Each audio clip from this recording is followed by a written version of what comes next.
pertama sekali kami ucapkan syukur kepada Allah SWT. Alhamdulillah kerana berjaya mencapai kejayaan pada hari ini. College Community Ampang memang niche-nya dalam bidang teknologi telekomunikasi. Ada dua program yang ditawarkan, dua bidang program, iaitu teknologi telekomunikasi dan juga teknologi mudah alih, mobile repair. Jadi kita ada tiga program, dua program diploma mobile teknologi dan juga diploma telecommunication teknologi serta satu sijil teknologi telekomunikasi. Kami telah ditubuhkan sejak tahun 2013 lagi lah, beralamat di Bukit Indah Ampang.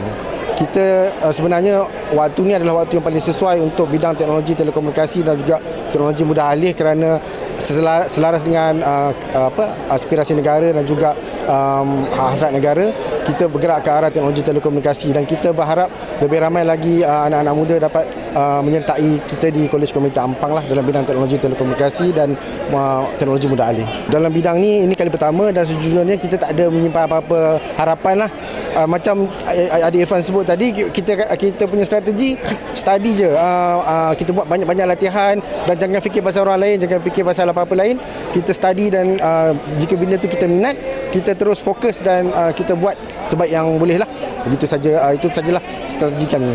Kalau pada saya untuk menggambarkan College Community Ampang ni, sebab kita college yang kecil, saya menggambarkan kami sebagai agile, inklusif dan juga kreatif seperti mana yang ditunjukkan oleh Adik Irfan pada hari inilah. Tuan-tuan boleh lihatlah hasil College Community Ampang seperti Adik Irfan. Sebelum ni pun kami ada juga memenangi beberapa anugerah seperti anugerah keusahawanan. So pada pendapat saya tak ada masalah dan tak perlu ragu-ragulah untuk menyertai bidang telekomunikasi dan juga mobile repair. Boleh datang ke College Community Ampang. Kita boleh usahakan untuk tuan-tuan dan perempuan enroll sebagai pelajar di College Community Ampang.